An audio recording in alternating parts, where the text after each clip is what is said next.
Telugu Desam party మీద పడి ఏడవడము, లేకపోతే మా ఆఫీసుల కుర్చీలో టేబుల్లో కాల్పియడం వల్ల ఏం ప్రయోజనం లేదు. కుర్చీలు టేబుల్ కాలిస్తే వచ్చేదేం లేదు. మేము గిన అనుకుంటే నీ టీఆర్ఎస్ భవన్ని మా కార్యకర్తలకు చెప్తే తలా ఒక ఇటుక బిక్కొని పోతే నీలమట్టం అయిపోద్ది. అక్కడ ఒకప్పుడు టీఆర్ఎస్ భవన్ ఉండేదంట అని అనుకునే పరిస్థితి వస్తుంది. గేట్ కాడికి రమ్మనండి.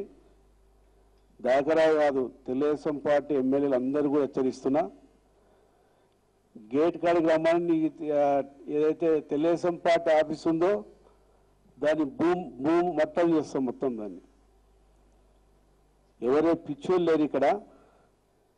నిజంగా కూడా అప్పట్లో ఏదో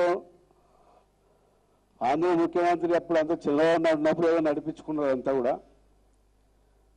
ఇవాళ ఎంత ధైర్యం, ఇవాళ టీఆర్ఎస్ పార్టీ ఆఫీస్ ఇటుక లేకుండా చేస్తాడట.